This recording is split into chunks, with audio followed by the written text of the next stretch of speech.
지금 볼리비아가 전 세계를 충격에 빠뜨렸습니다.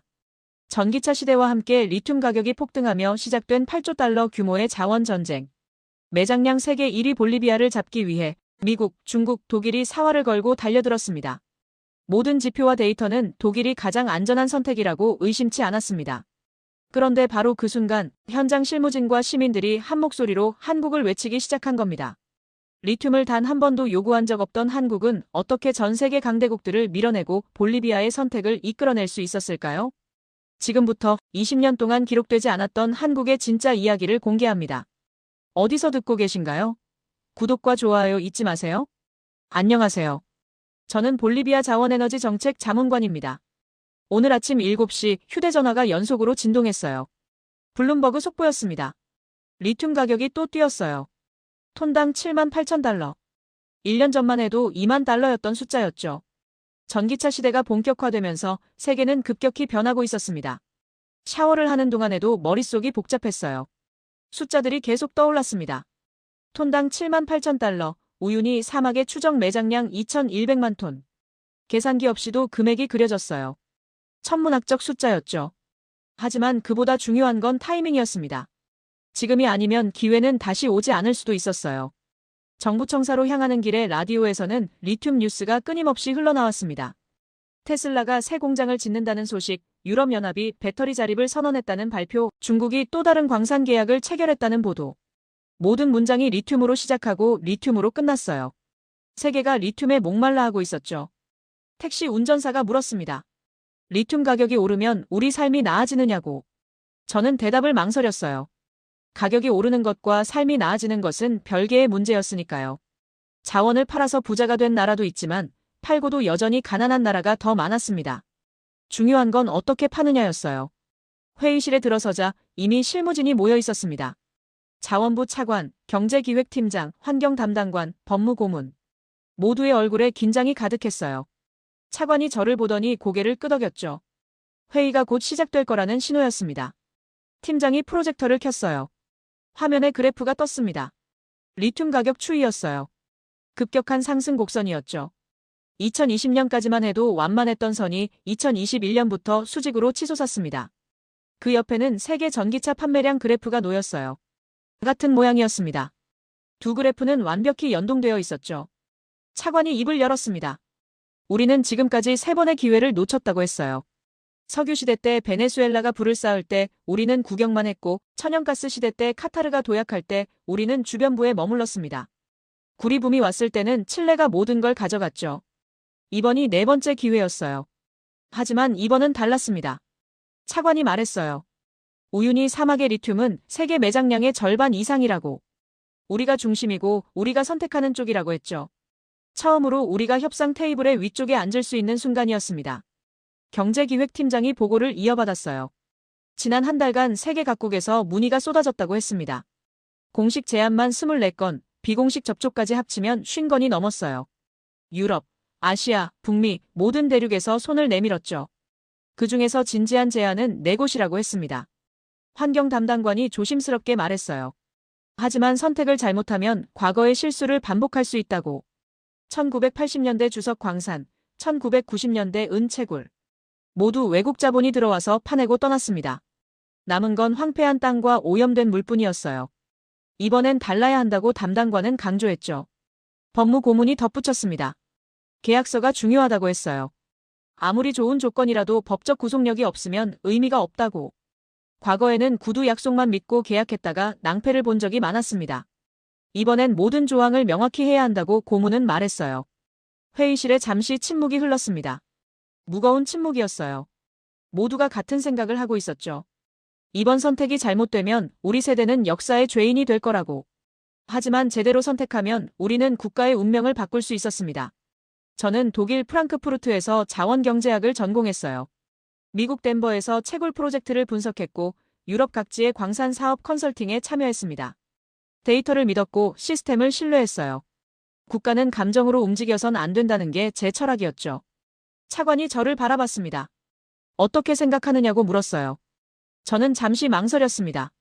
그러다 입을 열었죠. 우선 각국의 제안을 정확히 분석해야 한다고 말했어요. 수익성, 기술력, 환경 영향, 고용 창출, 모든 지표를 객관적으로 평가해야 한다고 했습니다. 팀장이 고개를 끄덕였어요. 그렇다면 평가 기준은 무엇이냐고 물었습니다. 저는 대답했죠. 첫째, 실패 확률이 낮아야 한다고. 둘째, 장기적으로 지속 가능해야 한다고. 셋째, 우리 국민에게 실질적 혜택이 돌아가야 한다고 말했어요. 차관이 천천히 고개를 끄덕였습니다. 그러면서 한 가지를 덧붙였어요. 이번 선택 하나로 우리 아이들의 세대가 바뀐다고. 그 말이 제 가슴에 꽂혔습니다. 무거운 책임감이었어요. 단순히 리튬을 파는 계약이 아니라 미래를 설계하는 순간이었죠. 환경 담당관이 물었습니다. 자원을 그냥 팔 것인가 아니면 미래를 살 것인가. 그 질문에 회의실이 다시 조용해졌어요. 모두가 답을 알고 있었지만 그 답을 실행하는 게 쉽지 않다는 것도 알고 있었죠. 저는 창밖을 바라봤습니다. 라파스 시내가 한눈에 들어왔어요.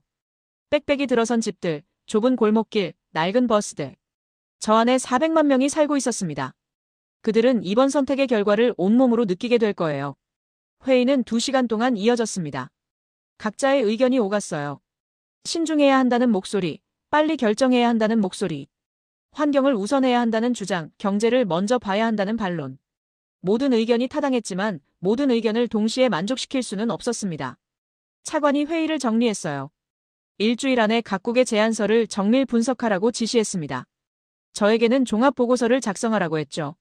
모든 장단점을 객관적으로 정리하되 최종 추천안도 함께 제시하라고 했어요. 회의가 끝나고 복도로 나왔을 때 팀장이 제 옆으로 다가왔습니다. 어깨를 가볍게 두드리며 말했어요. 이번이 평생 한 번 올까 말까 한 기회라고. 잘 해보자고 했죠. 저는 고개를 끄덕였습니다. 하지만 가슴속에서는 불안이 커지고 있었어요. 사무실로 돌아와 책상에 앉았습니다. 빈 노트를 펼쳤어요. 분석 프레임워크를 그리기 시작했죠. 경제적 측면, 기술적 측면, 환경적 측면, 사회적 측면. 4개의 축이 그려졌습니다. 각 축마다 평가 항목을 나열했어요. 문득 차관의 말이 떠올랐습니다. 우리 아이들의 세대가 바뀐다는 그 말. 창밖으로 해가 지고 있었어요. 안데스 산맥 너머로 붉은 노을이 펼쳐졌습니다.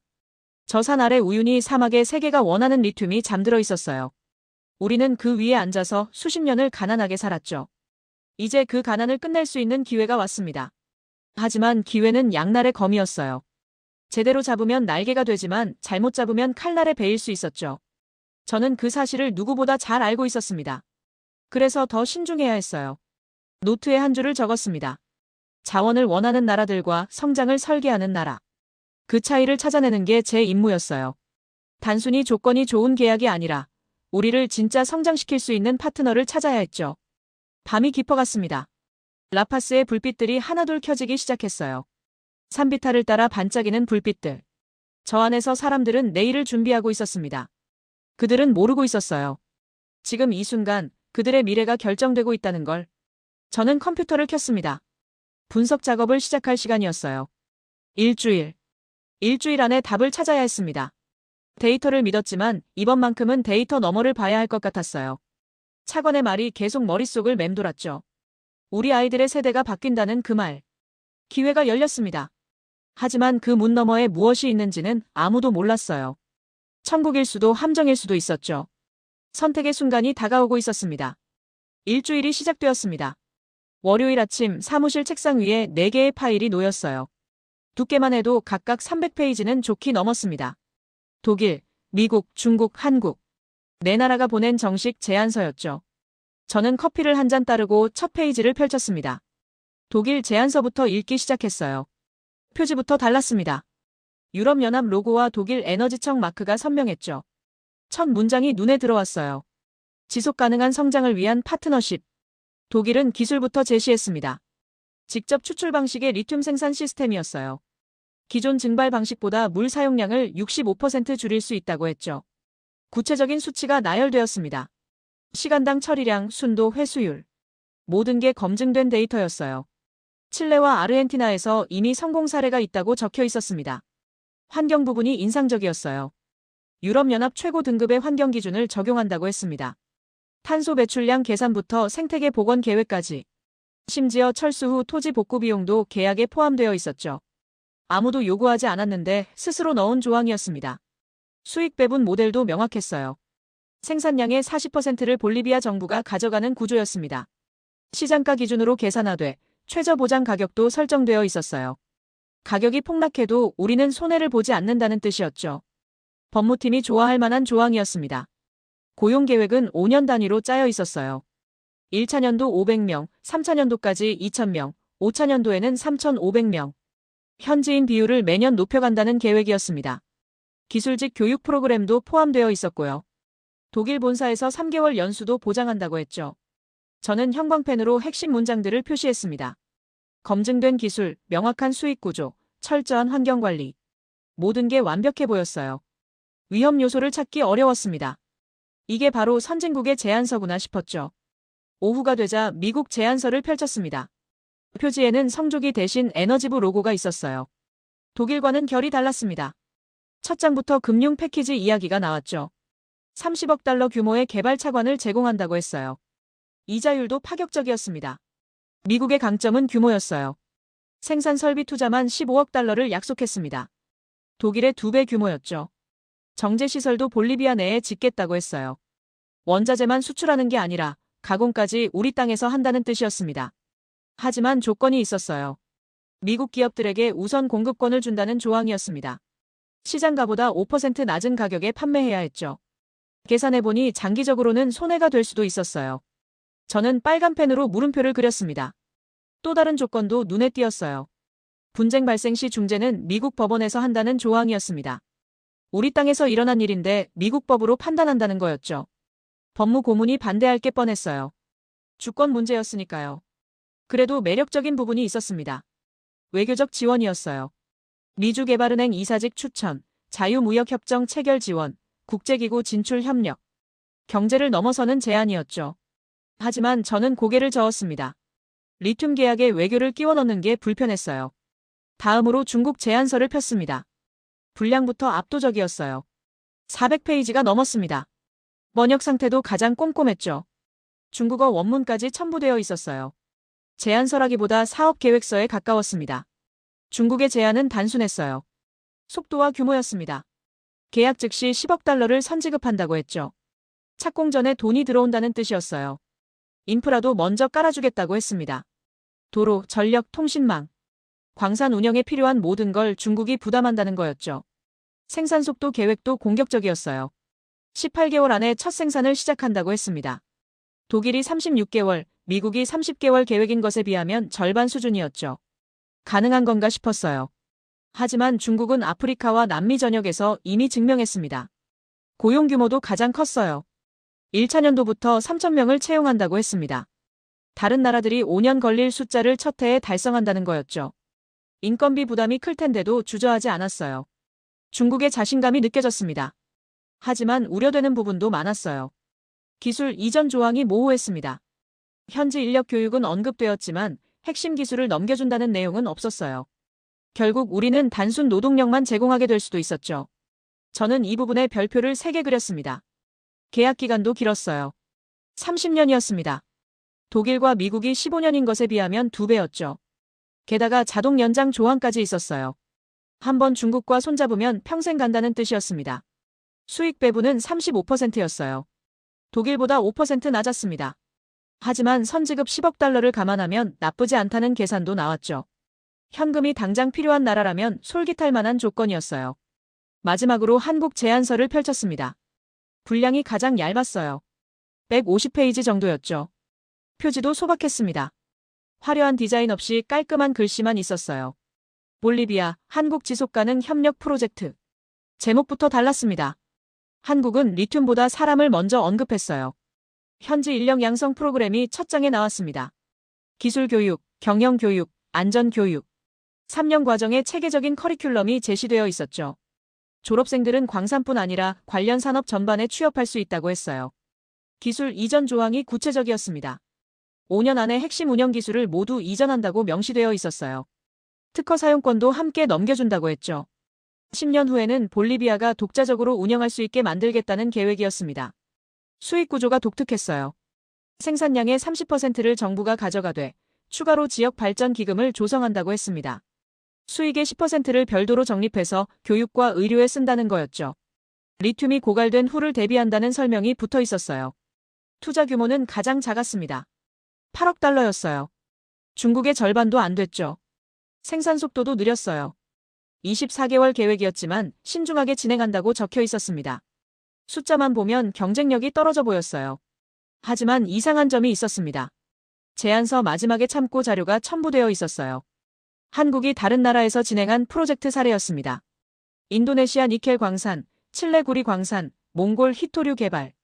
모두 현지 정부와 공동 운영하는 방식이었죠. 각 사례마다 성과가 기록되어 있었어요. 고용 증가율, 현지 기업 참여 비율, 기술 자립도. 숫자들이 나열되었습니다. 그런데 이상했어요. 한국 기업의 수익률은 따로 명시되지 않았죠. 대신 프로젝트 지속기간과 현지 만족도가 강조되어 있었습니다. 저는 4개의 제안서를 책상 위에 나란히 놓았습니다. 수요일 아침이었어요. 비교 분석을 시작할 시간이었죠. 엑셀 파일을 열고 항목별로 점수를 매기기 시작했습니다. 기술력 부문에서는 독일이 압도적이었어요. 검증된 시스템, 명확한 수치, 풍부한 경험. 10점 만점에 9점을 줬습니다. 미국이 8점, 중국이 7점, 한국이 6점이었죠. 한국은 규모도 작고 경험도 부족했어요. 환경관리에서도 독일이 최고였습니다. 유럽연합 기준을 따르겠다는 약속이 결정적이었어요. 미국도 나쁘지 않았지만 구체성이 떨어졌죠. 중국은 환경보다 속도에 집중한 느낌이었습니다. 한국은 중간 정도였어요. 재무 안정성은 미국이 가장 높았습니다. 30억 달러 차관은 무시할 수 없는 조건이었어요. 중국의 선지급 10억 달러도 매력적이었죠. 독일은 보수적이었고 한국은 규모가 작았습니다. 고용 창출에서는 중국이 앞섰어요. 숫자로만 보면 압도적이었습니다. 하지만 질적인 부분을 고려하면 달랐죠. 독일과 한국은 기술직 비율이 높았어요. 단순 노동이 아니라 전문 인력을 키운다는 계획이었습니다. 지속 가능성 항목에서 고민이 깊어졌어요. 이 부분은 숫자로 평가하기 어려웠습니다. 독일은 시스템이 완벽했지만 계약 종료 후 우리가 어떻게 되는지는 불명확했어요. 미국은 우리를 종속시킬 위험이 있었죠. 중국은 30년이라는 긴 계약이 부담스러웠습니다. 한국은 달랐어요. 10년 후 독립 운영을 목표로 한다는 게 눈에 띄었습니다. 리튬이 고갈된 후를 대비한다는 문구도 인상적이었죠. 하지만 그게 정말 가능한 건지 의심스러웠어요. 너무 이상적으로 들렸습니다. 목요일 오후 종합 점수를 계산했습니다. 독일 85점, 미국 78점, 중국 76점, 한국 68점. 예상대로 독일이 1위였어요. 모든 항목에서 고르게 높은 점수를 받았습니다. 실패 확률이 가장 낮았죠. 하지만 뭔가 찝찝했습니다. 점수는 독일이 높은데 마음 한구석이 불편했어요. 한국 제안서를 다시 펼쳤습니다. 10년 후 독립 운영이라는 문장을 계속 읽었죠. 이게 진짜일까 아니면 그냥 말뿐일까? 금요일 아침 차관에게 중간 보고를 했습니다. 네 나라의 제안을 요약하고 점수를 제시했어요. 독일이 최선이라는 게 제 결론이었습니다. 차관은 별말 없이 고개를 끄덕였죠. 경제기획팀장이 질문했어요. 한국은 왜 점수가 낮으냐고. 저는 대답했습니다. 규모가 작고 검증된 사례가 부족하다고 했어요. 아무리 좋은 의도라도 실행 능력이 중요하다고 덧붙였죠. 환경 담당관이 반론을 제기했습니다. 한국의 기술 이전 조항은 다른 나라보다 구체적이라고 했어요.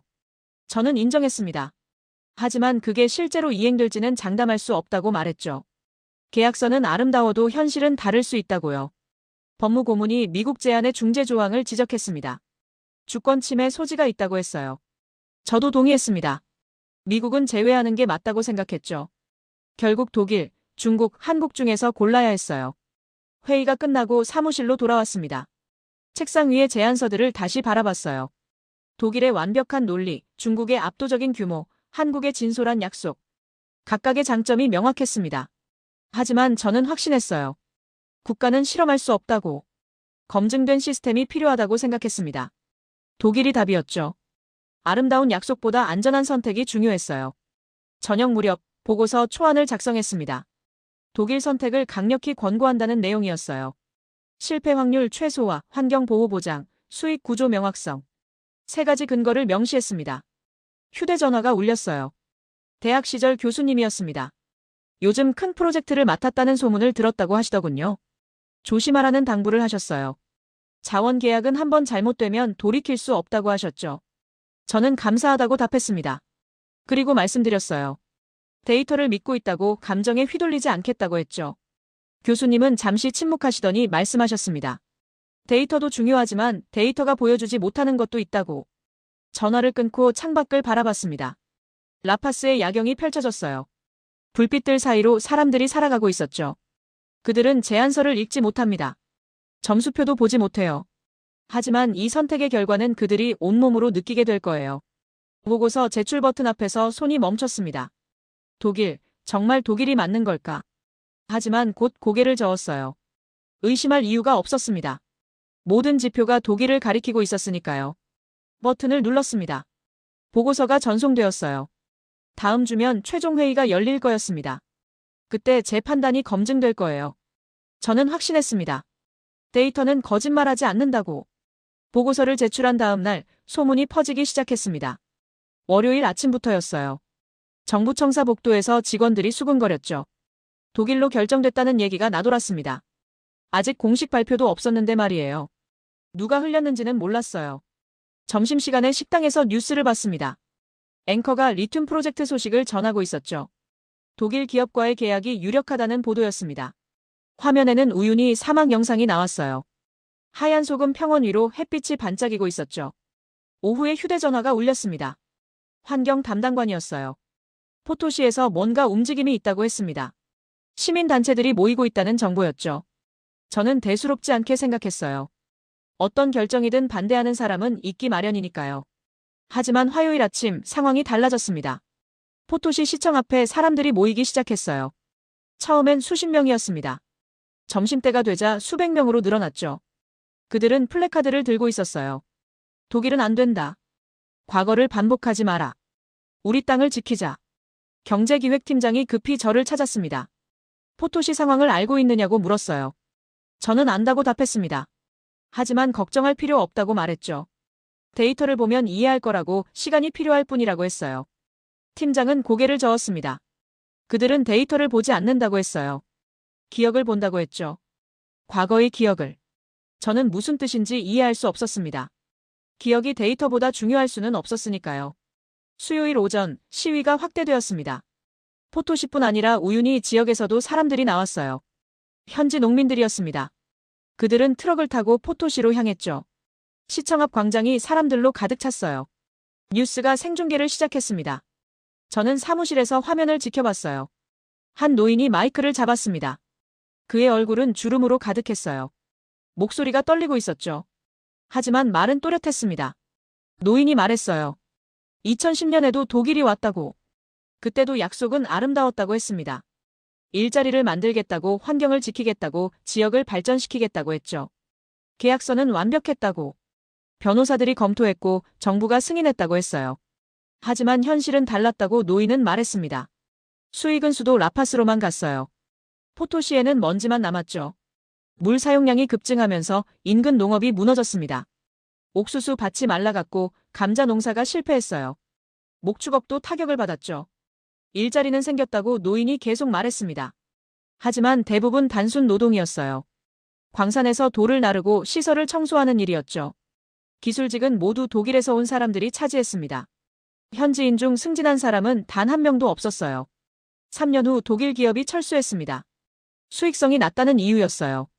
계약서에는 중도 철수 조항이 있었죠. 보상금을 주고 떠났습니다. 법적으로 아무 문제 없었어요. 하지만 남은 건 황폐한 땅뿐이었습니다. 노인의 목소리가 높아졌어요. 그때도 계약은 완벽했다고. 그때도 데이터는 정확했다고 외쳤습니다. 하지만 우리 삶은 무너졌다고. 땅은 죽었다고. 아이들은 떠났다고 말했죠. 광장의 사람들이 함께 고함을 질렀어요. 저는 화면을 끄고 자료를 찾기 시작했습니다. 2010년 독일 프로젝트 기록이었어요. 정부 문서 보관소에서 파일을 요청했죠. 2시간 후 이메일로 자료가 도착했습니다. PDF 파일을 열었어요. 계약서를 읽어 내려갔습니다. 노인의 말이 맞았어요. 계약은 정말 완벽했습니다. 환경보호 조항, 고용 창출 계획, 수익 배분 구조. 모든 게 명시되어 있었죠. 법률 자문도 받았고 의회 승인도 거쳤어요. 중간 보고서를 찾았습니다. 1차 년도 성과 보고서였어요. 고용 인원 800명, 생산량 목표 달성, 환경기준 준수. 숫자상으로는 문제가 없었습니다. 2차 년도 보고서도 마찬가지였어요. 그런데 3차 년도 보고서가 이상했습니다. 생산량이 예상보다 낮았어요. 운영비가 증가했죠. 수익성 악화라는 표현이 나왔습니다. 그리고 6개월 후 철수 통보가 있었어요. 지역 영향평가 보고서를 열었습니다. 독일 기업이 떠난 후 작성된 문서였어요. 수치들이 나열되어 있었습니다. 농업 생산량 35% 감소, 지하 수위 12m 하락, 실업률 18% 증가. 냉정한 숫자들이었죠. 저는 노트에 적었습니다. 계약은 완벽했다. 데이터도 정확했다. 하지만 결과는 실패였다. 이 모순을 어떻게 설명해야 할까요? 뭔가 놓친 게 있었어요. 금요일 오전 포토시로 향했습니다. 정부 차량을 타고 3시간을 달렸어요. 창밖으로 안데스 산맥이 펼쳐졌습니다. 구불구불한 산길을 따라 올라갔죠. 고도가 높아질수록 공기가 희박해졌어요. 포토시에 도착했습니다. 식민지 시대 건물들이 늘어선 도시였어요. 좁은 골목길 사이로 사람들이 오가고 있었죠. 시청으로 가는 길에 벽화를 봤습니다. 광부들이 그려져 있었어요. 이곳은 은광으로 유명했던 도시였죠. 시청 회의실에서 주민 대표들을 만났습니다. 10명 정도였어요. 나이 든 분들이 많았습니다. 노동조합 대표, 농민회 회장, 환경단체 활동가. 모두 저를 경계하는 눈빛으로 바라봤어요. 저는 노트북을 열었습니다. 프레젠테이션을 준비해왔어요. 독일 제안의 장점을 설명하려 했죠. 첫 슬라이드를 띄웠습니다. 2010년과 2024년의 차이점이라는 제목이었어요. 농민회 회장이 손을 들었습니다. 발표를 멈추라고 했어요. 그는 천천히 말했습니다. 우리는 당신의 차트를 보러 온 게 아니라고. 우리 이야기를 들려주러 왔다고 했죠. 한 중년 여성이 입을 열었습니다. 자신은 2010년 프로젝트 당시 요리사로 일했다고 했어요. 독일인들을 위해 음식을 만들었다고 했죠. 처음엔 좋았다고. 월급도 나쁘지 않았다고 했어요. 하지만 6개월 후부터 달라졌다고 여성이 말했습니다. 물이 부족해지기 시작했어요. 집수도에서 물이 나오지 않는 날이 늘어났죠. 광산에서 쓰는 물이 너무 많았기 때문이었습니다. 요리할 물도 없었다고 했어요. 남편은 농사를 지었다고 여성이 계속 말했습니다. 옥수수와 감자를 심었어요. 하지만 2년 차부터 수확량이 줄어들었죠. 땅이 메말랐기 때문이었습니다. 3년 차에는 거의 아무것도 거두지 못했어요. 남편은 광산 일용직으로 들어갔죠. 독일 기업이 떠난 후 남편은 실직했다고 했습니다. 다른 일자리를 찾아 라파스로 갔어요. 여성은 포토시에 남았죠. 아이들 학교 때문이었습니다. 남편은 지금도 라파스에 있다고. 석 달에 한 번 집에 온다고 했어요. 환경단체 활동가가 자료를 꺼냈습니다. 수질 검사 결과였어요. 2012년 자료였죠. 지하수 오염 수치가 기준치를 넘었습니다. 광산 폐수 때문이었어요. 활동가가 말했습니다. 계약서에는 환경보호가 명시되어 있었다고. 하지만 현실은 달랐다고 했죠. 저는 그들의 이야기를 들었습니다. 1시간, 2시간. 각자의 경험을 말했어요. 데이터가 아니라 삶의 이야기였습니다. 숫자가 아니라 감정이었죠. 저는 반박할 수 없었어요. 회의가 끝나고 호텔로 돌아왔습니다. 저녁도 먹지 않았어요. 침대에 앉아 생각했습니다. 그들의 말이 계속 머릿속을 맴돌았어요. 계약은 완벽했다. 하지만 삶은 무너졌다. 이 모순을 어떻게 이해해야 할까요? 노트북을 열었습니다. 독일 제안서를 다시 펼쳤어요. 환경보호 조항을 읽었습니다. 물 사용량 65% 감소. 탄소 배출 최소화. 생태계 복원. 완벽한 문장들이었죠. 하지만 2010년 계약서도 비슷했습니다. 환경보호가 명시되어 있었어요. 수질관리, 토양보전, 주민보호. 아름다운 약속들이었죠. 그런데 왜 지켜지지 않았을까요? 창밖으로 포토시의 밤 풍경이 보였습니다. 어둠 속에서 불빛들이 반짝였어요. 저 안에서 사람들이 살고 있었습니다. 그들은 계약서를 읽지 못해요. 데이터를 분석하지 못하죠. 하지만 자신의 삶은 정확히 알고 있었습니다. 휴대전화가 울렸어요. 차관이었습니다. 포토시 회의 결과가 어땠느냐고 물었죠. 저는 대답을 망설였습니다. 그러다 말했어요. 예상보다 어려웠다고. 그들을 설득하지 못했다고 했습니다. 차관이 한숨을 쉬었어요. 그럴 줄 알았다고 말했습니다.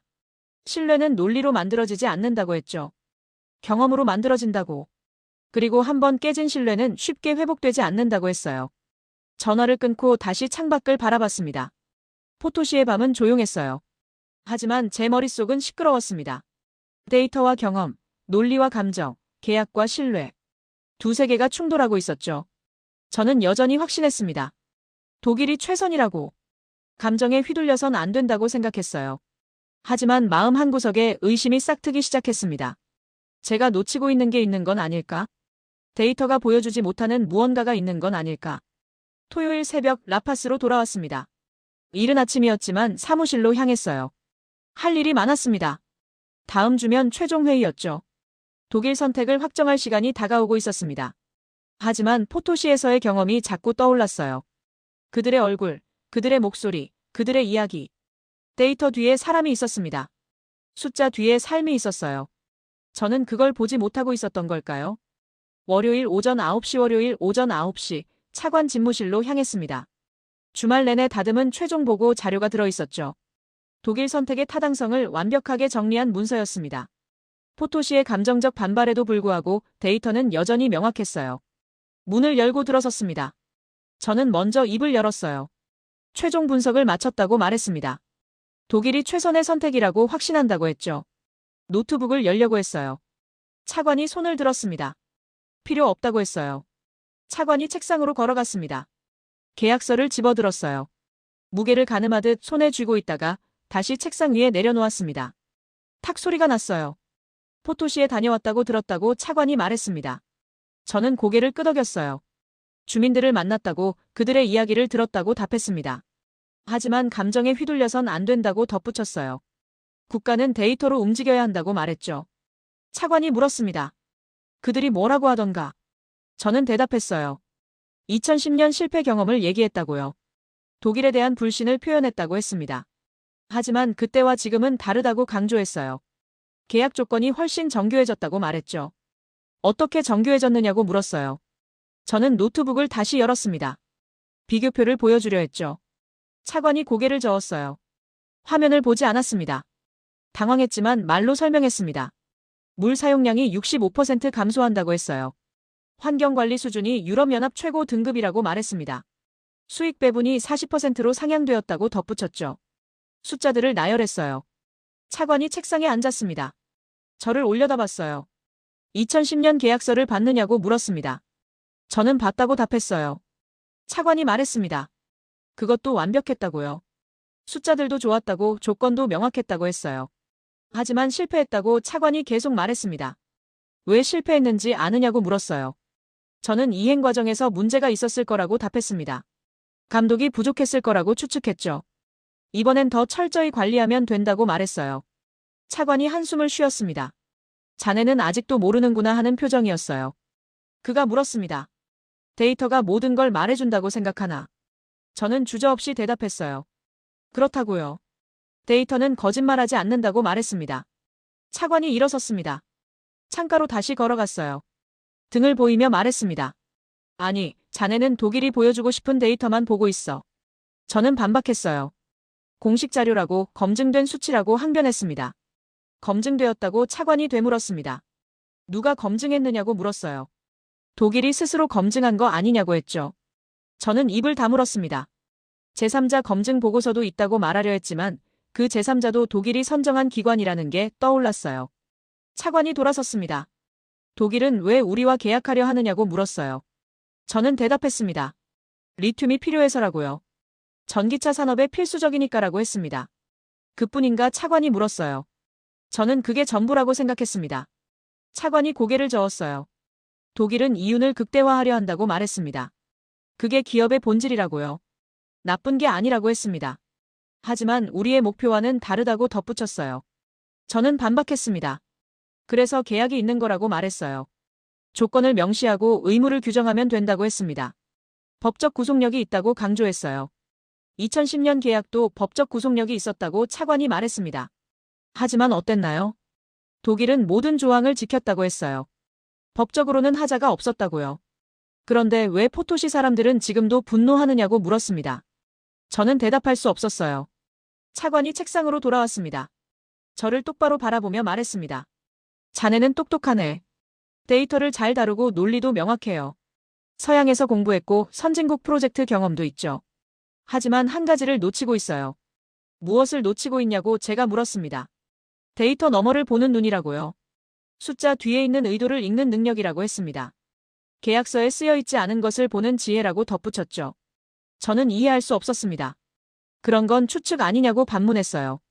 객관성을 잃는 거라고 말했습니다. 차관이 고개를 저었어요. 그게 바로 자네의 한계라고 했습니다. 모든 걸 숫자로만 보려 한다고요. 하지만 국가는 숫자가 아니라고 말했어요. 국가는 사람이라고 차관이 계속 말했습니다. 포토시 사람들, 우유니 농민들, 라파스 노동자들이 국가라고요. 그들의 삶이 나아지지 않으면 아무 의미가 없다고 했습니다. 아무리 수익이 높아도 계약이 완벽해도 말이에요. 저는 반박하려 했습니다. 하지만 포토시에서 만난 사람들의 얼굴이 떠올랐어요. 차관이 일어섰습니다. 책장으로 걸어가 파일을 꺼냈어요. 오래된 서류였습니다. 먼지가 묻어 있었죠. 한국 제안서라고 차관이 말했어요. 저는 고개를 저었습니다. 한국은 이미 검토했다고 점수가 낮았다고 말했죠. 무슨 기준으로 매긴 점수냐고 물었어요. 저는 기술력, 재무 안정성, 생산 규모라고 답했습니다. 모든 항목에서 독일보다 낮았다고 말했어요. 차관이 파일을 제 앞에 놓았습니다. 다시 보라고 했어요. 이번엔 다른 걸 찾아보라고 했습니다. 무엇을 찾으라는 거냐고 제가 물었어요. 차관이 대답했습니다. 그들이 우리에게 무엇을 주려 하는지 말고 우리가 무엇을 얻을 수 있는지를 보라고요. 저는 이해할 수 없었습니다. 그게 다른 건가요? 같은 거 아니냐고 물었어요. 차관이 고개를 저었습니다. 전혀 다르다고 했어요. 독일은 리튬을 원한다고요. 한국은 우리의 성장을 원한다고 말했습니다. 말장난 아니냐고 제가 항변했습니다. 결국 모두 리튬 때문 아니냐고 했죠. 차관이 책상을 손으로 쳤어요. 처음 보는 격한 반응이었습니다. 아니라고 차관이 말했어요. 목적이 다르면 과정도 다르고 결과도 다르다고 했습니다.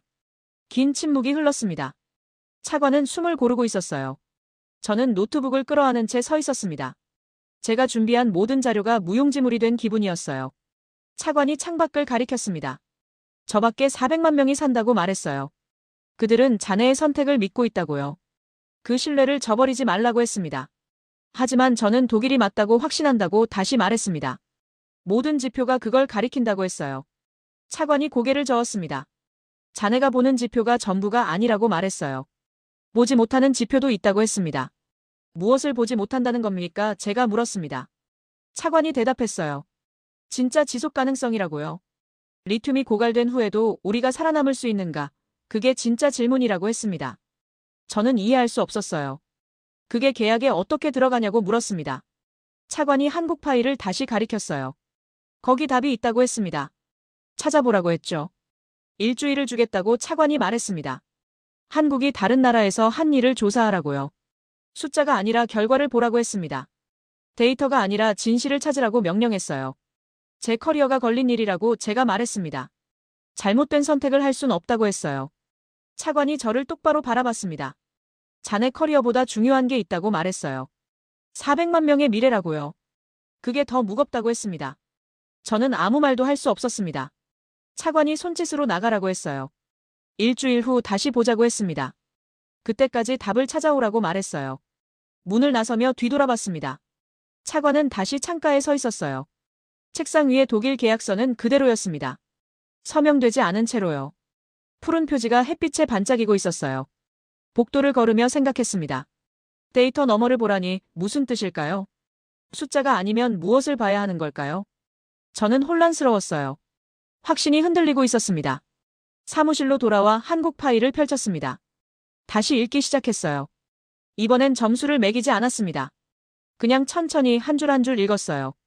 참고 자료 부분이 눈에 들어왔습니다. 인도네시아, 칠레, 몽골에서의 프로젝트 사례들이요. 전에는 대충 넘겼던 부분이었습니다. 이번엔 자세히 읽어봤어요. 하지만 파일만으로는 확신할 수 없었습니다. 숫자와 간략한 설명뿐이었죠. 직접 확인해야겠다고 생각했습니다. 한국이 떠난 후 그곳이 어떻게 됐는지 직접 봐야 했어요. 파일이 아니라 현장에서 답을 찾아야 했습니다. 창밖으로 라파스의 오후 풍경이 보였습니다. 사람들이 거리를 오가고 있었어요. 그들은 모르고 있었습니다.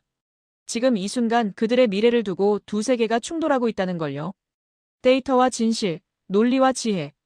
저는 그 사이에 서 있었습니다. 화요일 아침, 저는 라파스를 떠났습니다. 목적지는 에랄토였어요. 라파스에서 차로 2시간 거리에 있는 도시였죠. 한국이 5년 전 의료 지원 프로젝트를 진행했던 곳이었습니다. 한국 파일에 적힌 첫 번째 사례였어요. 차관의 명령이 마음에 걸렸습니다. 데이터 너머를 보라고 했죠. 하지만 저는 여전히 독일이 맞다고 생각했어요. 이번 조사는 그걸 증명하기 위한 것이었습니다. 한국의 약점을 찾아내면 되는 거였죠. 에랄토에 도착해 병원을 찾았습니다. 생각보다 큰 건물이었어요. 3층짜리 콘크리트 건물이었죠. 입구에 안내판이 있었습니다. 지역 보건센터라고 쓰여 있었어요. 한국 국기는 보이지 않았습니다. 로비에서 안내데스크 직원에게 물었어요. 한국 의료팀에 대해 아느냐고요. 직원이 웃으며 고개를 끄덕였습니다. 5년 전에 계셨다고 했어요. 지금은 없다고 덧붙였죠. 예상한 대로였습니다. 철수한 거였어요. 원장을 만날 수 있느냐고 물었습니다. 직원이 전화를 걸었고 10분 후 한 중년 남성이 나타났어요. 볼리비아 사람이었습니다. 그가 원장이라고 자신을 소개했죠. 한국인이 아니었습니다. 원장 사무실로 안내되었어요. 벽에 사진들이 걸려 있었습니다. 병원 개원식 사진이었죠. 한국 의료진과 볼리비아 직원들이 함께 찍은 사진이었어요. 2019년이라고 적혀 있었습니다. 한국 의료팀은 언제 떠났느냐고 물었습니다. 원장이 대답했어요. 3년 전이라고 했죠. 계획대로였다고 덧붙였습니다. 계획대로라는 말이 이상했어요. 보통은 예산 문제나 정치적 이유로 철수하는데 말입니다. 떠나기 전에 무엇을 했느냐고 물었어요. 원장이 설명하기 시작했습니다. 처음 1년은 한국 의사들이 직접 진료했다고 했어요. 그 다음 2년은 볼리비아 의사들을 교육했다고요. 수술 기법, 진단 방법, 환자 관리까지 가르쳤다고 했습니다. 복도를 걸으며 시설을 살폈죠. 장비들이 잘 관리되고 있었어요. 한국에서 기증한 의료 장비라고 원장이 설명했습니다. 수술실에 들어갔습니다. 볼리비아 의사 2명이 수술 준비 중이었어요. 한국 의사는 보이지 않았습니다. 원장이 말했어요. 이제 우리끼리 다 한다고요. 한국팀이 떠난 후에도 수술 건수가 오히려 늘었다고 했죠. 그게 가능하냐고 제가 물었습니다. 원장이 웃었어요. 처음엔 두려웠다고 했습니다. 하지만 한국팀이 체계를 만들어놨다고요. 매뉴얼, 프로토콜, 비상 연락망까지요. 혼자서도 할 수 있도록 준비시켰다고 했습니다.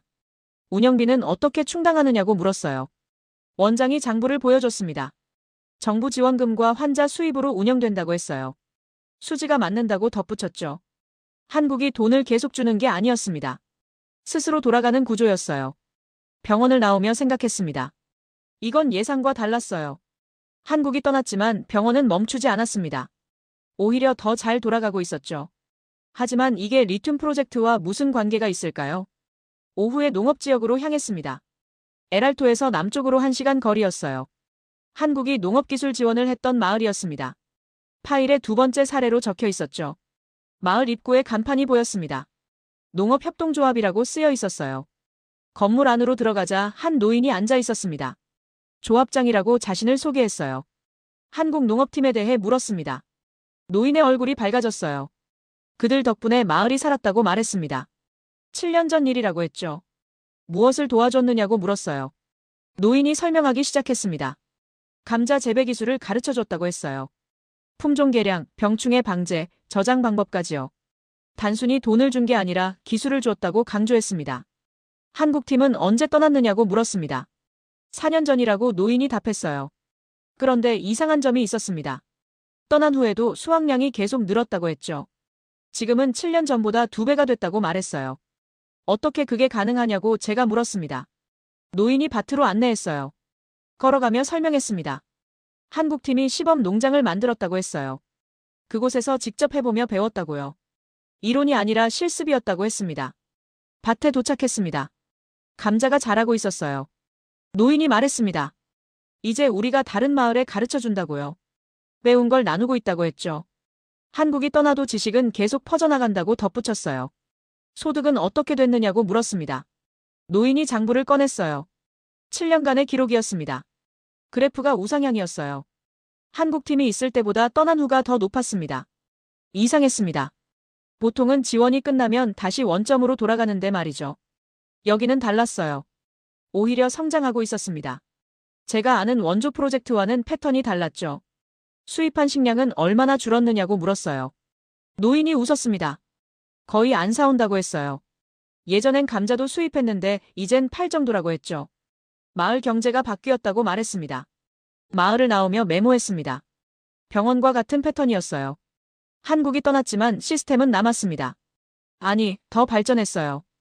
어떻게 이게 가능한 걸까요? 저녁 무렵 코차반바로 향했습니다. 라파스에서 남동쪽으로 4시간 거리였어요. 한국이 직업학교를 지원했던 도시였습니다. 파일의 세 번째 사례였죠.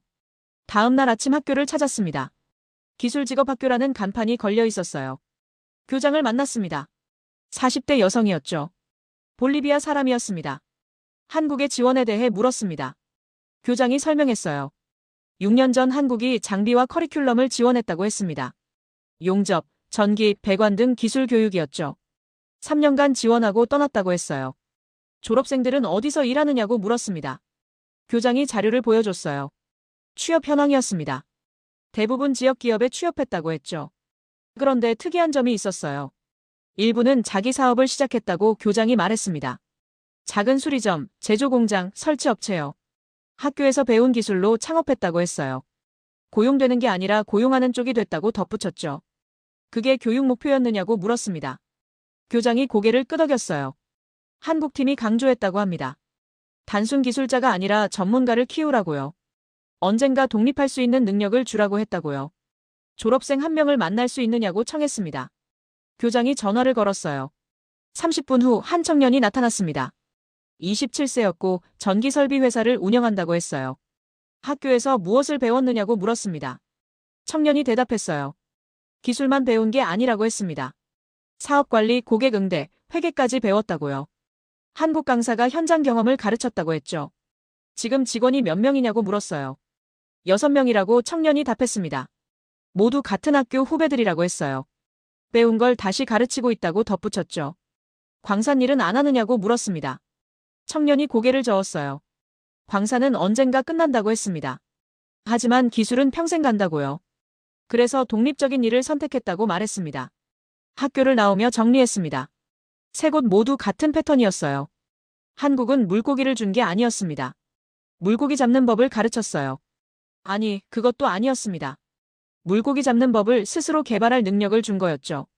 호텔로 돌아와 노트를 펼쳤습니다. 3가지 사례를 비교했어요. 병원, 농업, 교육. 공통점이 명확했습니다. 한국이 떠난 후에도 시스템이 작동했어요. 오히려 더 발전했죠. 이건 원조가 아니었습니다. 독일처럼 자원을 가져가는 것도 아니었어요. 중국처럼 돈을 쏟아붓는 것도 아니었죠. 한국은 다른 걸 했습니다. 경제가 스스로 굴러가게 만든 구조를 심었어요. 노트에 적었습니다. 지속 가능성의 진짜 의미. 리튬이 고갈된 후에도 살아남을 수 있는 능력. 차관이 말한 게 이거였구나 싶었어요. 휴대전화가 울렸습니다. 경제기획팀장이었어요. 어디냐고 물었습니다. 코차반바라고 답했죠. 뭐하러 갔느냐고 물었어요. 조사 중이라고만 말했습니다. 독일 계약 서명이 이번 주라고 팀장이 말했어요. 빨리 돌아오라고 했죠. 저는 대답을 망설였습니다. 아직 며칠 더 필요하다고 말했어요. 팀장이 한숨을 쉬었지만 알겠다고 했습니다. 전화를 끊고 창밖을 바라봤습니다. 코차반바의 야경이 펼쳐졌어요. 저 안에서 청년이 자기 회사를 운영하고 있었습니다. 한국이 심어준 씨앗이 자라고 있었죠. 독일은 완벽한 계약서를 제시했습니다. 중국은 엄청난 자본을 약속했어요. 미국은 외교 카드를 꺼냈죠. 하지만 한국은 다른 걸 제안했습니다. 우리 스스로 설 수 있는 능력을요. 노트를 덮으며 생각했습니다. 데이터 너머를 보라던 차관의 말이 이제 이해됐어요. 숫자는 현재를 보여주지만 진실은 미래를 보여줍니다. 계약서는 조건을 명시하지만 의도는 결과로 드러나죠. 제 확신이 흔들리고 있었습니다. 독일이 정말 최선일까요? 아니면 제가 보지 못한 게 있는 걸까요? 데이터는 여전히 독일을 가리켰어요. 하지만 진실은 다른 곳을 향하고 있었습니다. 금요일 오후 라파스로 돌아왔습니다. 사흘간의 현장 조사를 마치고 돌아온 길이었어요. 머릿속이 복잡했습니다. 병원, 농장, 직업학교에서 본 것들이 계속 맴돌았죠. 한국이 떠난 후에도 작동하는 시스템들이요. 정부 청사 앞에 도착했습니다. 문을 두드렸습니다. 문을 열자 차관이 책상에 앉아 있었습니다. 서류를 보고 있었죠. 고개를 들어 저를 바라봤어요. 돌아왔군 하고 차관이 말했습니다. 어땠느냐고 물었어요. 저는 의자에 앉았습니다. 노트를 펼치고 말하기 시작했어요. 에랄토 병원 이야기를 했습니다. 한국 의료진이 떠난 후에도 병원이 잘 돌아간다고요. 차관이 고개를 끄덕였습니다. 계속 말하라고 했어요. 저는 농업협동조합 이야기를 이어갔습니다. 한국팀이 떠난 후 오히려 수확량이 늘었다고 했죠. 직업학교 졸업생들이 창업을 한다는 얘기도 덧붙였어요. 차관이 물었습니다. 그래서 무엇을 발견했느냐고요. 저는 잠시 망설였습니다. 그러다 천천히 말했어요. 한국은 원조를 한 게 아니라고요. 시스템을 심었다고 했습니다. 어떤 시스템이냐고 차관이 물었어요. 저는 대답했습니다. 스스로 돌아가는 경제 구조라고요. 지원이 끝나도 멈추지 않는 구조라고 했습니다. 리튬이 없어도 살아남을 수 있는 능력이라고 덧붙였죠. 차관이 잠시 침묵했습니다. 그러다 물었어요. 자네 생각은 어떠냐고요. 저는 솔직하게 말했습니다. 혼란스럽다고요. 데이터는 여전히 독일을 가리키는데 현장에서 본 건 달랐다고 했어요. 차관이 일어났습니다. 창가로 걸어갔어요. 밖을 바라보며 말했습니다. 자네에게 이야기 하나를 해주겠다고요. 개인적인 이야기라고 했죠. 저는 고개를 들었습니다. 차관이 천천히 말하기 시작했어요. 1995년 일이라고 했습니다. 그때 자신은 젊은 관료였다고요. 정부 연수 프로그램으로 한국을 방문했다고 했어요. 서울에 도착했을 때의 충격을 잊을 수 없다고 차관이 말했습니다. 우리보다 훨씬 가난한 나라라고 생각했는데 달랐다고요. 건물이 올라가고 있었고 공장이 돌아가고 있었다고 했어요. 하지만 그것보다 놀란 건 따로 있었다고 차관이 계속 말했습니다. 사람들의 눈빛이었다고요. 가난했지만 눈빛은 밝았다고 했어요. 우리보다 훨씬 밝았다고 덧붙였습니다. 저는 조용히 듣고 있었습니다. 차관이 말을 이어갔어요. 한국 관료들과 대화를 나눴다고 했습니다. 그들은 자원이 없다고 말했다고요. 석유도 없고 광물도 없고 땅도 좁다고 했다고 했어요. 그런데 포기하지 않았다고 차관이 말했습니다. 우리에게는 사람이 있다고 한국 관료들이 말했다고요. 사람을 키우면 된다고 했다고 했어요. 교육하고 훈련시키고 기회를 주면 된다고 했다고 덧붙였습니다. 그때는 이해하지 못했다고 차관이 말했습니다. 사람을 키운다는 게 무슨 뜻인지 몰랐다고요. 자원이 있으면 파는 게 당연한 거라고 생각했다고 했어요. 하지만 한국은 달랐다고 했습니다. 공장을 방문했다고 차관이 계속 말했습니다. 반도체 공장이었다고요. 놀라운 건 기술자들이 모두 한국인이었다는 거라고 했어요. 외국인 전문가 없이 스스로 돌아가고 있었다고 했습니다. 어떻게 가능하냐고 물었다고 차관이 말했습니다. 한국 측 안내자가 웃으며 대답했다고요. 처음엔 배웠지만 이젠 우리가 만든다고 했다고 했어요. 기술을 받은 게 아니라 개발하는 능력을 키웠다고 했다고 덧붙였습니다. 그 말이 계속 남았다고 차관이 말했습니다. 기술이 아니라 능력이라고요. 물고기가 아니라 물고기 잡는 법이라고 했어요. 아니, 그것도 아니라고 했습니다. 물고기 잡는 법을 스스로 개발하는 힘이라고 했죠. 볼리비아로 돌아왔을 때 생각했다고 차관이 말했습니다. 우리도 저렇게 될 수 있을까 하고요. 자원에 기대지 않고 스스로 설 수 있을까 하고 생각했다고 했어요. 하지만 현실은 달랐다고 차관이 계속 말했습니다. 우리는 계속 자원을 팔았다고요. 주석을 팔고 은을 팔고 천연가스를 팔았다고 했어요. 그리고 가난은 계속됐다고 덧붙였습니다. 왜 그랬을까 생각했다고 차관이 말했습니다. 자원은 있는데 왜 가난할까 하고요. 그때 깨달았다고 했어요. 자원을 파는 건 성장이 아니라고요. 소비라고 했습니다. 저는 차관을 바라봤습니다. 그가 창밖을 계속 보고 있었어요. 목소리가 낮아졌습니다. 이번 리튬도 마찬가지라고 말했어요. 그냥 팔기만 하면 또 똑같다고 했죠. 그래서 한국이냐고 제가 물었습니다. 차관이 돌아섰어요. 그렇다고 말했습니다. 한국은 우리에게 리튬을 달라고 하지 않는다고 했어요. 우리와 함께 성장하자고 한다고 했죠. 하지만 규모가 작지 않냐고 제가 말했습니다. 독일이 더 많은 투자를 약속한다고요. 중국은 더 빠르다고 했어요. 미국은 외교 카드까지 준다고 덧붙였습니다. 차관이 고개를 저었습니다. 규모가 중요한 게 아니라고 말했어요. 방향이 중요하다고 했죠. 리튬은 언젠가 고갈된다고 했습니다. 그때 우리에게 남는 게 뭐냐고 물었어요. 독일과 계약하면 뭐가 남느냐고 차관이 계속 물었습니다. 황폐한 땅과 오염된 물이라고 스스로 대답했어요. 2010년처럼요. 중국과 계약하면 뭐가 남느냐고 다시 물었습니다. 밑과 종속이라고 답했죠. 그럼 한국은 뭐가 남느냐고 제가 물었습니다. 차관이 저를 똑바로 바라봤어요. 시스템이 남는다고 말했습니다. 스스로 돌아가는 경제가 남는다고 했어요. 사람들의 능력이 남는다고 덧붙였죠. 저는 여전히 확신할 수 없었습니다. 그건 너무 이상적인 거 아니냐고 말했어요. 현실은 다를 수 있다고 했습니다. 차관이 웃었어요. 자네가 직접 보고 왔지 않나 하고 말했습니다. 맞습니다. 저는 봤어요. 에랄토 병원에서, 농업협동조합에서, 직업학교에서 봤습니다. 한국이 떠난 후에도 작동하는 시스템을요. 하지만 그게 리튬 프로젝트에도 적용될 수 있을까요? 차관이 책상으로 돌아왔습니다. 서랍을 열어 사진 한 장을 꺼냈어요. 오래된 사진이었습니다. 1995년 서울에서 찍은 거라고 했죠. 사진 속 한국은 지금과 달랐어요. 건물도 낮았고 거리도 좁았습니다. 하지만 30년 만에 완전히 바뀌었다고 차관이 말했습니다. 자원 없이 이뤄낸 성장이라고 했어요. 사람을 키워서 만든 기적이라고 했습니다. 우리도 할 수 있다고 덧붙였죠. 정말 가능할까요? 하고 제가 물었습니다.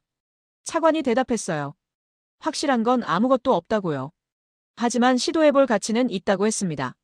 독일처럼 안전한 길을 가면 결과도 뻔하다고 했어요. 한국과 함께 가면 최소한 가능성은 있다고 덧붙였죠. 저는 노트를 덮었습니다. 머릿속이 복잡했어요. 데이터는 여전히 독일을 가리켰습니다. 하지만 제 마음은 흔들리고 있었어요. 차관의 이야기가 현장에서 본 것들이 저를 흔들고 있었죠. 차관이 물었습니다. 일주일 후 최종 회의라고 했어요. 그때까지 결정하라고 했습니다. 자네의 양심에 따라 선택하라고 했죠. 데이터든 진실이든 자네가 옳다고 믿는 걸 선택하라고 말했어요. 저는 고개를 끄덕였습니다. 일어서서 나가려다 멈췄어요. 돌아서서 물었습니다. 차관님은 이미 결정하신 거 아닙니까? 한국이라고요. 차관이 웃었습니다. 나는 늙은 사람이라고 했어요. 옛날 기억에 사로잡혀 있을지도 모른다고 했습니다. 그래서 자네 같은 젊은 사람이 필요하다고 했어요. 객관적으로 판단할 수 있는 사람이요. 하지만 저는 이미 객관적이지 않습니다 하고 제가 말했어요. 포토시에서 에랄토에서 코차반바에서 본 것들이 저를 바꿔놓았다고 했습니다. 이제 숫자만으로는 판단할 수 없다고 했죠. 그게 성장이라고 차관이 말했습니다. 데이터만 보던 사람이 사람을 보게 됐으니까요. 숫자만 보던 사람이 미래를 보게 됐으니까라고 했어요. 저는 복도로 나왔습니다. 밤이 깊어지고 있었어요. 정부 청사가 조용했습니다. 엘리베이터를 타고 내려가며 생각했어요. 리튬은 언젠가 고갈됩니다. 하지만 시스템은 고갈되지 않죠. 차관의 말이 계속 맴돌았습니다. 한국이 우리보다 가난했는데 눈빛은 밝았다고요. 자원이 없어도 성장했다고요. 사람을 키워서 기적을 만들었다고 했어요. 건물을 나서며 하늘을 올려다봤습니다. 별이 총총히 떠 있었어요. 안데스 산맥 너머로 우유니 사막이 있었습니다. 그곳에 리튬이 잠들어 있었죠. 하지만 이젠 알았어요. 중요한 건 리튬이 아니라고요. 중요한 건 리튬 이후였습니다. 자원이 고갈된 후에도 우리가 살아남을 수 있는 능력이요. 독일은 그걸 주지 못합니다. 완벽한 계약서를 줄 뿐이죠. 한국은 다른 걸 줍니다. 스스로 설 수 있는 힘을요. 하지만 여전히 두려웠습니다. 한국을 선택하는 건 모험이었어요. 검증되지 않은 길이었죠. 실패할 수도 있었습니다. 제 커리어가 끝날 수도 있었어요. 택시를 타고 집으로 향했습니다. 창밖으로 라파스의 야경이 흘러갔어요. 불빛들 속에서 사람들이 살고 있었습니다. 그들의 미래가 제 선택에 달려 있었어요. 무거운 책임이었습니다. 하지만 이제 피할 수 없었어요. 일주일 후면 답을 내야 했습니다. 독일인가 한국인가? 안전인가 가능성인가? 데이터인가 진실인가? 저는 아직 몰랐습니다. 어떤 선택을 할지요. 하지만 한 가지는 확실했어요. 이제 저는 숫자만 보는 사람이 아니었습니다. 사람을 보는 사람이 됐어요. 그게 차관이 말한 성장이었죠. 월요일 아침 사무실에 출근하자 이메일이 쌓여 있었습니다. 대부분 독일 측에서 온 거였어요. 계약 일정 확인, 기술 자료 추가 송부, 최종 조율 요청이었죠. 서명식 날짜까지 제한하고 있었습니다. 점심때 미국 대사관에서 전화가 왔어요. 경제 담당 공사가 만나자고 했습니다. 급한 일이라고 했죠. 오후 3시에 대사관 앞 카페에서 만났어요. 공사는 직설적으로 말했습니다. 독일 선택을 환영한다고 했어요. 미국도 동의한다고 덧붙였죠. 하지만 한국을 고려 중이라는 소문을 들었다고 말했습니다. 사실이냐고 물었어요. 저는 아직 결정되지 않았다고 답했습니다. 모든 옵션을 검토 중이라고 했어요. 공사가 고개를 끄덕였습니다. 그러면서 조언을 하나 하겠다고 말했죠. 한국은 규모가 작다고 공사가 말했습니다. 경험도 부족하다고 했어요. 볼리비아 같은 대형 프로젝트를 감당할 수 있을지 의문이라고 덧붙였죠. 독일이 훨씬 안전한 선택이라고 강조했습니다. 저는 들으면서 불편함을 느꼈어요. 이건 조언이 아니라 압박이었습니다. 공사가 계속 말했어요. 미국은 볼리비아의 발전을 원한다고 했습니다. 그래서 현명한 선택을 바란다고 했죠. 현명한 선택이 독일이라는 뜻이냐고 제가 물었습니다. 공사가 웃었어요. 그렇다고 직접 말하지는 않았습니다. 하지만 눈빛이 말하고 있었죠. 한국을 택하지 말라고요. 화요일 오전 중국 대사관에서 연락이 왔습니다. 경제참사관이 만나자고 했어요. 정부청사 근처 레스토랑에서 만났습니다. 점심 식사 자리였죠. 참사관은 우회적으로 말했습니다. 중국은 볼리비아를 형제국가로 본다고 했어요. 함께 발전하고 싶다고 했죠. 그런데 최근 결정이 지연되고 있다고 말했습니다. 이유가 뭐냐고 참사관이 물었어요. 저는 신중하게 검토 중이라고 답했습니다. 참사관이 고개를 끄덕였어요. 그러면서 중국의 제안을 다시 강조했습니다. 10억 달러 선지급을 잊지 말라고 참사관이 말했습니다. 인프라 선시공도요. 18개월 안에 생산 시작이라고 덧붙였죠. 어느 나라도 이런 조건을 줄 수 없다고 강조했어요. 저는 알고 있다고 답했습니다. 참사관이 잠시 침묵했어요. 그러다 물었습니다. 한국을 고려하고 있다는 게 사실이냐고요. 누가 그런 얘기를 했느냐고 제가 되물었습니다. 참사관이 웃었어요. 소문은 빠르다고 했습니다. 그리고 조언했죠. 한국은 너무 작다고요. 볼리비아의 야망을 실현시킬 수 없다고 말했습니다. 수요일 저녁 독일 기업 대표가 직접 전화를 했습니다.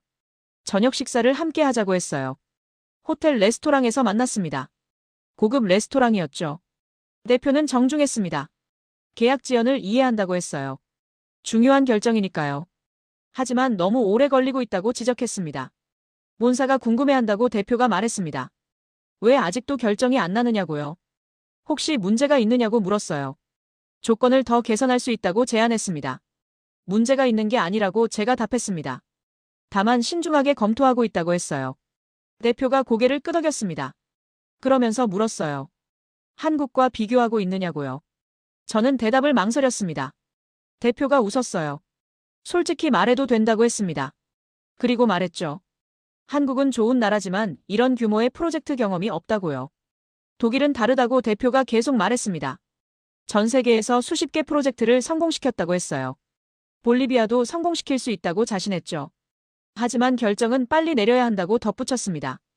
왜 급하냐고 제가 물었습니다. 대표가 잠시 침묵했어요. 그러다 솔직하게 말했습니다. 본사가 다른 옵션도 검토하고 있다고요. 볼리비아가 너무 오래 걸리면 칠레로 갈 수도 있다고 했죠. 그건 협박인가요? 하고 제가 물었습니다. 대표가 손을 저었어요. 협박이 아니라 현실이라고 했습니다. 기업은 기다릴 수 없다고 했어요. 기회는 지금이라고 강조했죠. 목요일 오후 경제기획팀장이 제 사무실로 왔습니다. 문을 닫고 조용히 말했어요. 압력이 들어오고 있다고 했습니다. 어디서냐고 제가 물었습니다. 팀장이 대답했어요. 여기저기서라고요. 미국 대사관, 중국 대사관, 독일 기업, 심지어 유럽연합 대표부까지라고 했습니다. 뭐라고 하던가요? 하고 제가 물었습니다. 팀장이 한숨을 쉬었어요. 한국을 선택하지 말라고 한다고 했습니다. 직접적으로 말하진 않지만 뜻은 분명하다고 했죠. 왜 그들이 신경 쓰냐고 제가 물었습니다. 팀장이 설명했어요. 한국이 들어오면 판이 바뀐다고 했습니다. 지금까지의 게임 방식이 달라진다고요. 그들은 그걸 원하지 않는다고 했죠. 차관은 뭐라고 하시나요? 하고 제가 물었습니다. 팀장이 대답했어요. 흔들리지 말라고 하신다고요. 자네가 옳다고 믿는 걸 선택하라고 하신다고 했습니다. 하지만 압력이 너무 세다고 팀장이 덧붙였습니다. 한국을 택하면 대가를 치를 거라고 했어요. 미국 차관은 없어질 거고 유럽과의 관계도 나빠질 거라고 했죠. 그게 협박 아니냐고 제가 말했습니다. 팀장이 고개를 끄덕였어요. 협박이라고 했습니다. 하지만 현실이기도 하다고 덧붙였죠. 우리는 약소국이라고 강대국의 뜻을 거스르기 어렵다고 말했어요. 금요일 밤 집에 혼자 있었습니다. 책상에 앉아 자료들을 펼쳐놓았어요. 독일 제안서, 한국 제안서, 그리고 제 메모들이었죠. 휴대전화가 울렸습니다. 모르는 번호였어요. 받았습니다. 남자 목소리가 들렸죠. 누군지 밝히지 않았어요. 현명한 선택을 하기 바란다고 남자가 말했습니다. 당신 커리어를 생각하라고 했어요. 잘못된 선택은 돌이킬 수 없다고 경고했죠. 누구냐고 제가 물었습니다. 대답이 없었어요. 그냥 말했습니다. 독일을 선택하면 미래가 있다고요.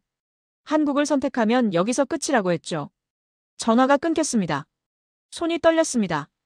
이건 단순한 압박이 아니었어요. 협박이었습니다. 노골적인 협박이었죠. 저는 의자에 앉아 숨을 고르려 했어요. 창밖을 바라봤습니다. 라파스의 밤이 깊어가고 있었어요. 불빛들이 반짝였습니다. 저 안에서 사람들이 자고 있었죠. 내일 아침이면 일어나서 일하고 밥 먹고 아이들 키울 거예요. 그들은 모릅니다. 지금 누군가 협박 전화를 받고 있다는 걸요. 그들의 미래가 한 통의 전화로 흔들리고 있다는 걸요. 책상 위에 서류를 다시 봤습니다. 독일 제안서가 두꺼웠어요. 완벽한 숫자들로 가득했죠.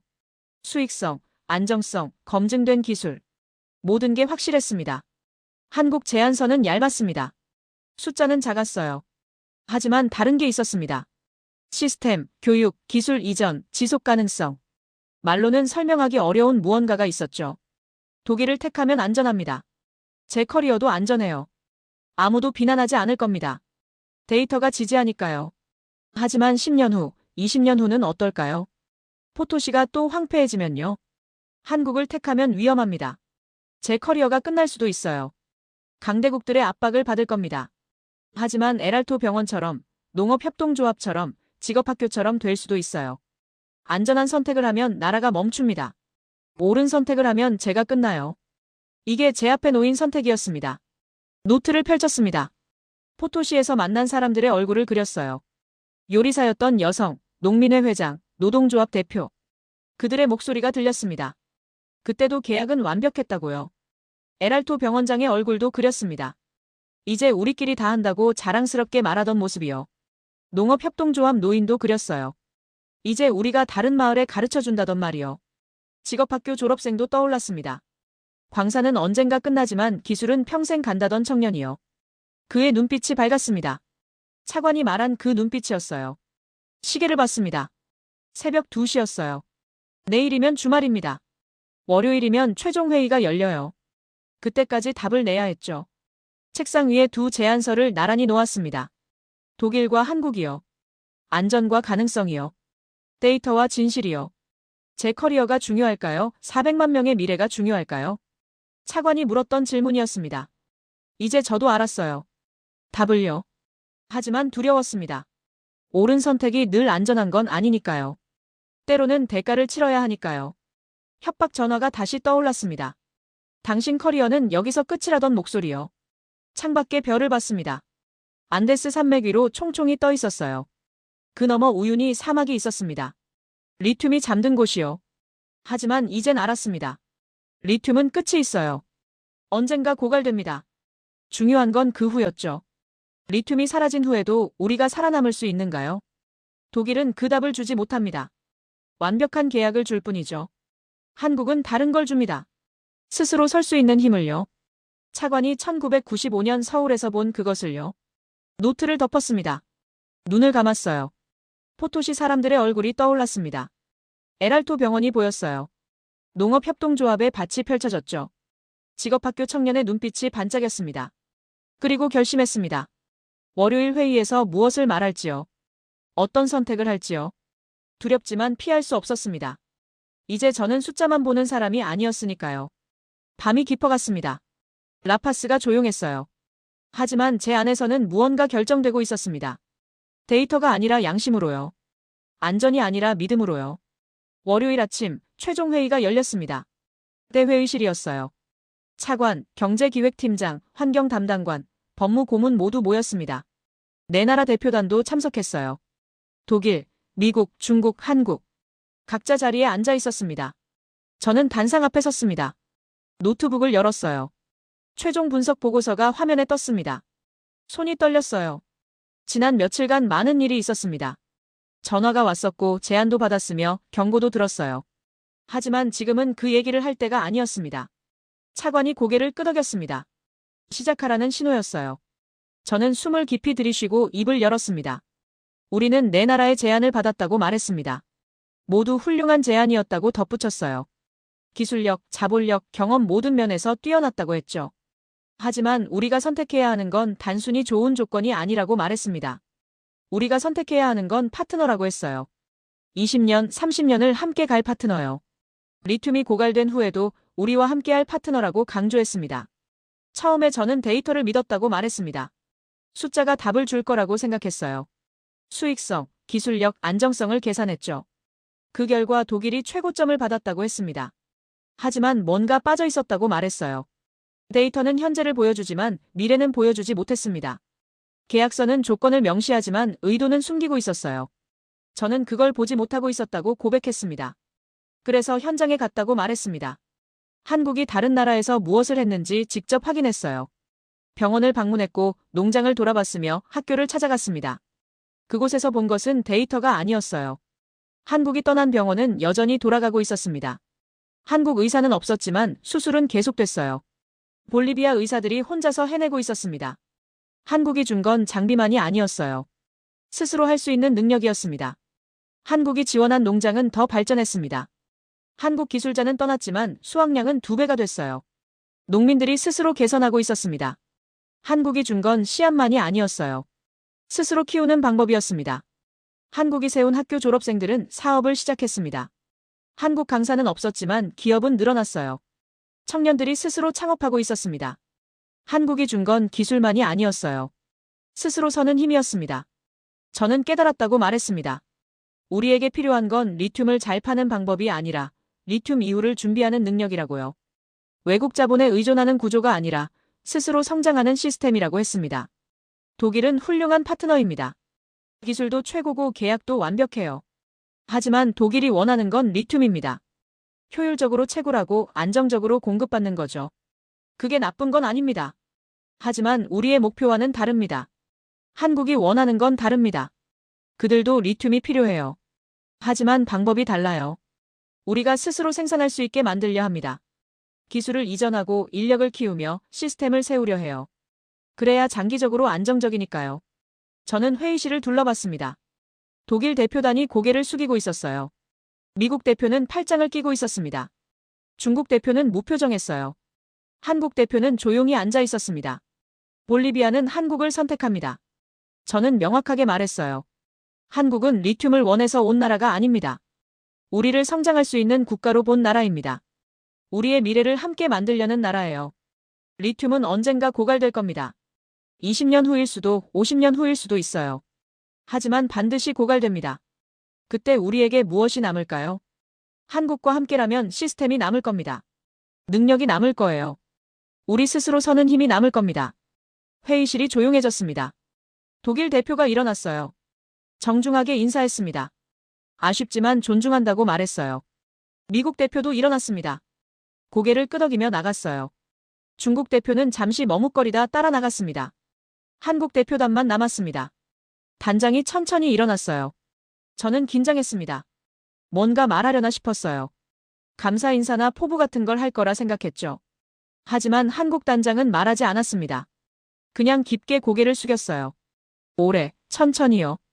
그리고 다시 고개를 들어 우리를 바라봤습니다. 눈빛이 말하고 있었어요. 신뢰에 보답하겠다고. 한국 대표단이 나갔습니다. 침묵 속에서요. 그 침묵이 어떤 연설보다 무거웠습니다. 말이 아니라 태도로 보여주는 거였어요. 차관이 일어났습니다. 저를 바라보며 고개를 끄덕였어요. 수고했다는 뜻이었습니다. 팀장이 다가와 어깨를 두드렸어요. 환경 담당관이 웃었습니다. 법무고문이 악수를 청했어요. 회의실을 나왔습니다. 복도 창문으로 라파스가 보였어요. 햇살이 밝았습니다. 저 아래 어딘가에서 사람들이 살아가고 있었어요. 포토시의 농민, 우유니의 노인, 에랄토의 청년들이요. 이들은 오늘 내린 결정을 당장은 모를 겁니다. 하지만 10년 후엔 느낄 거예요. 20년 후엔 감사할 겁니다. 우리가 리튬만 판 게 아니라 미래를 샀다는 걸요. 휴대전화를 꺼냈습니다. 메시지가 여러 개 와 있었어요. 읽지 않았습니다. 지난 며칠의 압박들이었죠. 이젠 상관없었습니다. 선택은 끝났어요. 창밖을 바라봤습니다. 안데스 산맥 너머로 하늘이 펼쳐져 있었어요. 저 아래 우유니 사막에 리튬이 잠들어 있었습니다. 하지만 이제 중요한 건 리튬이 아니었어요. 중요한 건 우리가 무엇을 배우느냐였습니다. 어떻게 성장하느냐였어요. 리튬이 고갈된 후에도 어떻게 살아남느냐였죠. 데이터는 독일을 가리켰습니다. 하지만 진실은 한국을 향했어요. 저는 처음엔 데이터를 믿었지만 이젠 진실을 봅니다. 숫자 너머를 보게 됐어요. 복도 끝에 차관이 서 있었습니다. 창밖을 바라보고 있었어요. 저는 그에게 다가갔습니다. 나란히 섰어요. 둘 다 말하지 않았습니다. 침묵이 흘렀습니다. 하지만 무거운 침묵이 아니었어요. 편안한 침묵이었습니다. 해냈다는 안도감이 있었죠. 차관이 말했습니다. 자네가 옳았네. 저는 고개를 저었어요. 차관님이 옳았습니다. 저는 데이터만 봤어요. 차관님은 진실을 보셨죠? 차관이 웃었습니다. 우리 둘 다 옳았다고 했어요. 자네는 꼼꼼했고 나는 신중했다고요.